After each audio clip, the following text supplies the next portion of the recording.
Welcome to the Austin Forum Upload, the podcast of the Austin Forum on Technology and Society. I'm Jay Boisseau, the Executive Director and founder of the Austin Forum on Technology and Society. And for this week's podcast, I'm pleased to welcome Eric Schwartz, an adjunct professor of law and a Tower Fellow at the University of Texas at Austin. Welcome, Eric. Thank you, Jay. It's great to be here.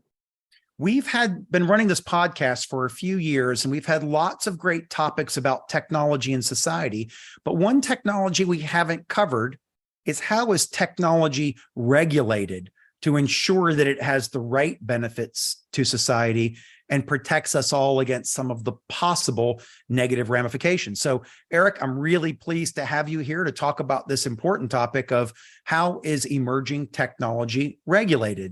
So I'm going to start with a really easy and basic question. What is emerging technology, and what does it mean to think about regulation in that context? Well, Jay, when I think about emerging technology and the way we approach it in my class at the law school at UT, it is technological advances that have the potential to have some transformative impact on society. For example, if you think in the recent past, the emergence of the internet as a tool of communication or genetic engineering. And what I focus on in the class that I'm teaching now are a couple of more recent technologies. That is blockchain, particularly applications in the financial arena, so it's crypto assets essentially, and artificial intelligence as new technologies that are in the process of being developed and recognized, and that have potentially enormous applications. And the study is, how is it that regulation comes to attach to those kinds of technologies? What's the process, and what insights can you get about what regulation is likely to be? And so, Eric, when you talk about regulation in your law class about these two technologies, are you speaking in terms of regulation like we might think about the Food and Drug Administration, the Environmental Protection Agency, the FAA for transportation? Are you thinking about regulation at that national level? Are you thinking about it at like the Health Code Department at the local level, all of the above? It's really all of the above, Jay. It's how does the society recognize the potential for a technology to have some injurious consequences that need to be addressed, and in that context, what is done to address that in a forward-looking way. So that can happen at the national level. It routinely does at the national level. You mentioned a lot of regulatory models, FAA to make air travel safe, EPA to protect the environment. So that's a mechanism through which it happens. It also happens in the United States at the state level. So there's a lot. So people think about the states as laboratories of innovation from a governmental perspective, and states can take steps to regulate on their own. And it's also there's global regulation, and there's regulation by multinational organizations, for example, the EU. That can be also significant in this space. So there's really a lot of potential sources of regulation, but we can consider all of that. So we know how some of these technologies like travel, air transportation, pharmaceuticals, these are all technologies too, and we have established bodies and regulatory practices, and of course those have to always evolve, and we have various regulations related to health and medicine, but genetic engineering introduces some new needs for regulations, as you mentioned in your opening. How does emerging tech get regulated? What if it's not something like air travel that is evolving slowly, or new pharmaceuticals that we have established practices for how to test them? How do these emerging technologies like autonomous vehicles and AI and things like that, how do they get regulated? Well, the general model in the United States, at least, is that activity is generally not subject to any advanced regulation. In fact, the model is that there's really not an effort to constrain activity until there's some kind of palpable injury. And that injury leads to a legislative consensus about what limits should be created on human activity, kind of for the benefit of all. So that happened in the examples that you mentioned. Air travel was unregulated in its earliest days, and there were air crashes and reasons that it seemed unsafe, and the FAA was created to regulate that. Similarly, with the environment, there was no environmental regulation, at least no national environmental regulation until the 1970s, when the consequences of pollution came to be such that it was creating significant human health hazards, and there was a regulatory regime that was created to address that. The way that works in the context of these emerging technologies is that generally, when a technology moves into a space where there is a body of regulation, those regulators will look at the conduct, and if it's raising the kinds of issues that their regulatory regime is designed to address, they will bring, to the extent the legal authorities permit, they will bring that conduct within the ambit of their regulation. So you can, an archetypical example of that is what has happened in the crypto sphere. So, you know, I think Bitcoin was launched in 2009, and for a number of years, it didn't have any financial consequences. It was not used for any transactions for a couple of years, and there was no regulation that was attached to it. Nobody was thinking about it from a regulatory perspective. Once it came to be used as a decentralized currency, and one of the archetypical early examples of that was as a currency for that was used on Silk Road. In fact, Silk Road grew up as a contraband platform in reliance on the ability to use cryptocurrency as sort of a difficult to trace means of transactions. Once that came to be, then there's a body of regulation about money transfers focused on banks that's run by the Treasury Department that began to pay attention to Bitcoin and cryptocurrencies and to enforce the existing laws on money transfers. So these are the anti-money laundering and terrorist finance regulatory regime. And the Treasury began to apply that to Bitcoin. Similar examples in when tokens began to be used as capital raising devices in 2017, more or less, when there were billions of dollars being raised in initial coin offerings. That's conduct that's sort of squarely within the interest of the Securities and Exchange Commission as a regulator of securities. And that agency began to apply that regulatory regime to crypto assets, as they have some legal authority to do that. The CFTC is similar. Once crypto assets began to be transacted in a fashion that raised issues under the commodities laws, they too began to regulate that. So that is how it happens as a practical matter in those spaces where there is an existing body of regulation and an expert core of regulators who are sort of devoted to responding to particular kinds of social problems, and they will apply that regulatory regime to the product of this emergent technology. Artificial intelligence, which is the other area that we look at in my class, has much less regulation that's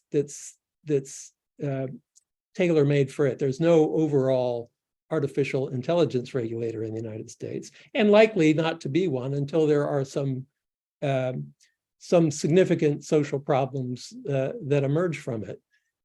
But agencies that have an interest in certain uses of artificial intelligence, like agencies that regulate credit decisioning and discrimination in housing and the like, have taken steps to articulate their view that AI models that are used in that space have to comply with certain regulations that they administer. So that, practically speaking, that is how it happens. Now, there's a legislative response that may well come where Congress can decide that a particular regime makes sense given the circumstances of what's emerging in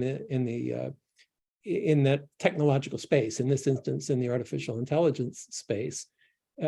But for that consensus to emerge, for a legislative consensus to emerge, there often has to be some serious problem that's taken place that they're acting to address. So I'm going to come back to that AI issue shortly, because I know our listeners are all aware of the various calls for AI pauses, the calls for AI regulation, including by the CEOs of some of the biggest companies in AI, et cetera. But I want to just make sure that I've summarized regulation for emerging tech. If it's for existing tech, and granted, all existing technologies were emerging at some point, but if it's for existing technologies, there's very likely a regulatory infrastructure in place like the FAA or the FDA that continuously monitors new developments in that to see if regulations need to be improved to prevent perhaps new negative outcomes as the field evolves. But if the technology is truly emerging, like blockchain and cryptocurrencies, or we're going to call AI emerging, even though the ideas have been around for 7 decades, because it's only been in the last decade that we've really seen an explosion in daily use of it. And a lot of people probably think the last 5 months since ChatGPT, but longer than that, but still emerging. If it's emerging, chances are there is no body created that is charged with regulating it, scoped, and given authority to regulate it. But the applications of that emerging technology may reach into an area where we do have some regulatory body. So the use of AI in autonomous vehicles might be regulated by transportation regulatory bodies, if not an AI regulatory body. Likewise, I assume that's possible in aviation and drug development, et cetera. So when it crosses over into something where there's a regulatory body, they may step in, but that doesn't mean there's no need for a more general regulatory body for the emerging technology as a whole, right? Right. You've summarized it perfectly. And I would give you as an example the crypto experience, because as I say, there's no overarching regulation of crypto. There's not been a legislative consensus as to whether additional regulation is appropriate or what it should look like. That's notwithstanding a number of fairly dramatic scandals in that space. But as crypto has moved into spaces where existing regulation exists, sort of a business-focused regulation, so like a regulation in the securities sphere, regulation in the money transfer sphere, then existing regulators have responded to that. And there's a school of thought that says, well, that'll be sufficient for artificial intelligence as well. It'll be applications of artificial intelligence in spheres that we care about that will attract the regulation that already exists in those spheres. There's another school of thought that artificial intelligence is so potent and so potentially dangerous that it deserves its own kind of overarching a set of rules. And there's a lot of debate about that and question about how that might happen and what the shape of those rules might be. Well, in fact, that's the question I'm going to ask you next, because AI as a technology is so comprehensively useful and potentially capable and powerful that there have been calls by public figures, including the CEOs and thought leaders and visionaries behind a lot of AI research and developments and technology applications. There was a call several weeks ago, an open letter signed by well over 1,000 people to have a moratorium on a certain level of AI research. Now, that wasn't probably very pragmatic or practical. Companies in a competing against each other aren't going to stop their research and development so that somebody else gets a leg up on them, not to mention the international concerns about what if one country stops and an adversary does not stop. But it got a lot of attention onto the need for keeping an eye on it, perhaps having some regulation on it, et cetera. Much more recently, we're seeing a round of these CEOs, Sam Altman of OpenAI, Elon Musk of Tesla and SpaceX, and so on, calling for regulatory bodies. Mark Zuckerberg did it recently as well. So we're seeing these CEOs of companies that invent AI applications and capabilities, the ones who probably most understand what it's capable of because they're investing millions and even billions of dollars in it, they're calling for regulation. So what do you think is going to happen here? Have you ever seen any emerging technology take off like AI, have such fears associated with it like AI, and have so many global leaders calling for regulation on it? The people who benefit financially from it are calling for regulation. Yeah, that is an interesting feature of this space. I mean, the adoption has been quite dramatic. I think I've seen some statistics that ChatGPT got 1 million users within 5 days of release and had 100 million unique users in January of this year, which is an adoption curve that is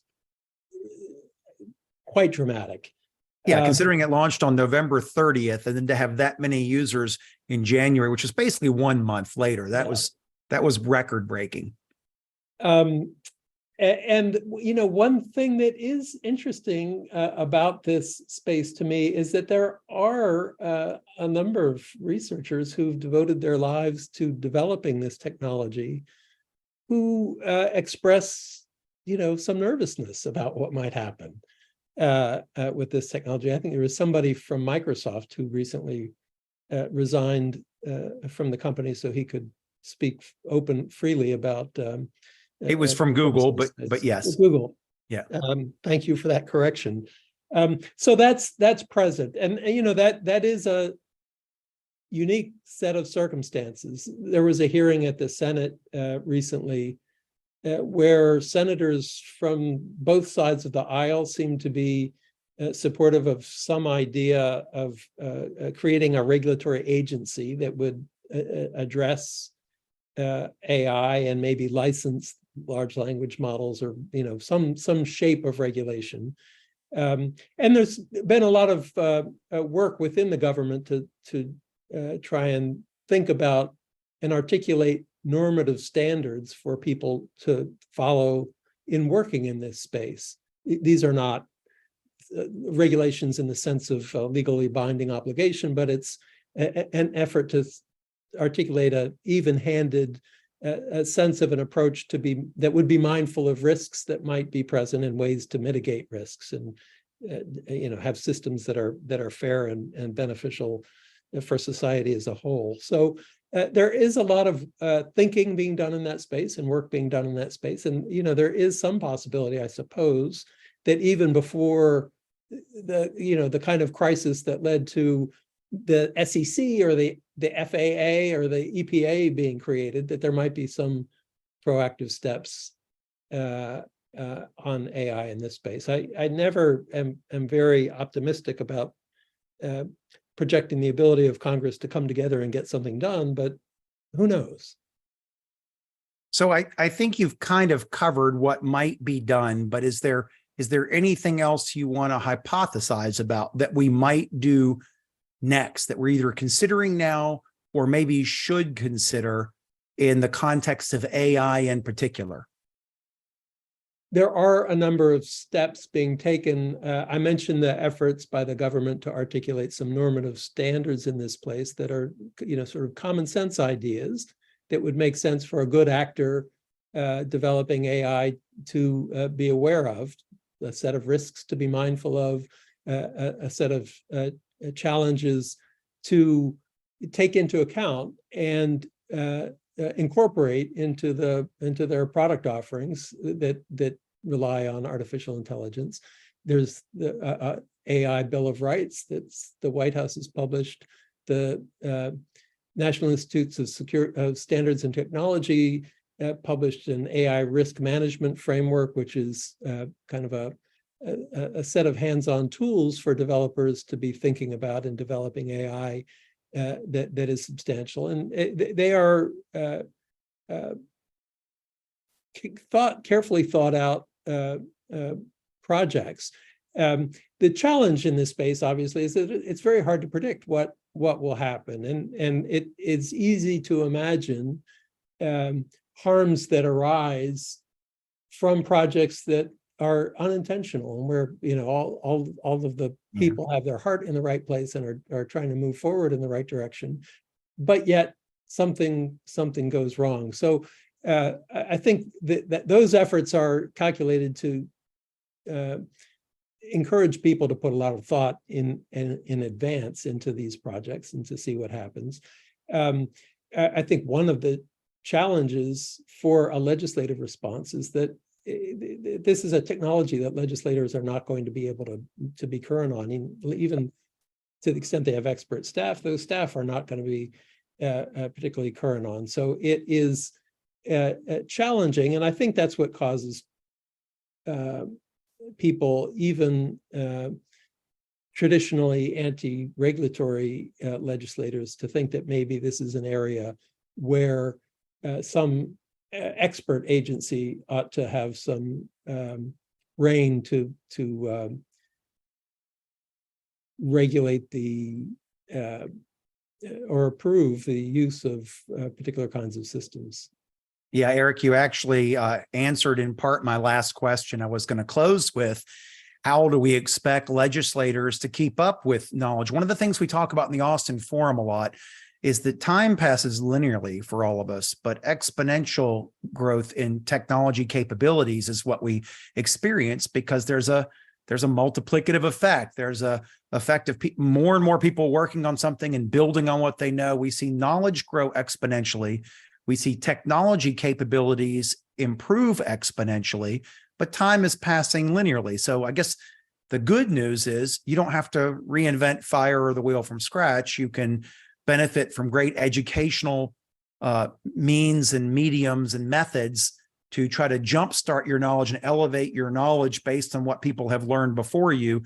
You can learn it much quicker than the first learner had to learn it. Nonetheless, these emerging technologies are increasingly complex. 100 years ago, the emerging technologies were pretty simple things. Now there are things like gene editing and blockchain and AI. So we all know we need to keep learning through life. Knowledge is changing, technology is changing fast enough. How can we help our regulatory bodies, our legislators, our policymakers, our decision makers? How can we best help them stay informed enough to make wise regulatory decisions without stifling innovation? Well, that's the challenge, right? Those are the tenterhooks that they're on, because you want all the good things to come from the development of these technologies, and at the same time you want to avoid something disastrous that might happen.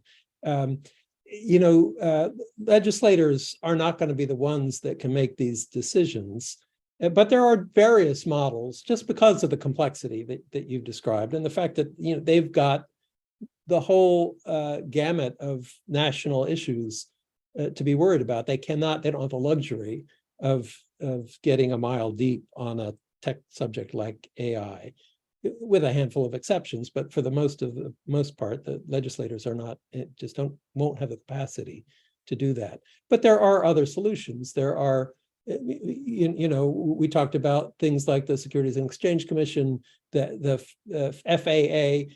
There you have people who have the luxury of getting a mile deep on issues and to think in a ideally unconflicted way about what the best policy would be, acting under a overall statutory authorization. There's also the solution of having sort of a forum for a self-regulatory type approach, where create a self-regulatory organization that has some influence on members who are acting in that space. That is commonplace, for example, in the securities realm, where there are lots of self-regulatory organizations that police the conduct of actors in their field, people who are registered with them and are themselves subject to oversight by the Securities and Exchange Commission. So there are lots of models that can work, that can develop that kind of expertise to bring to bear on a policy decision.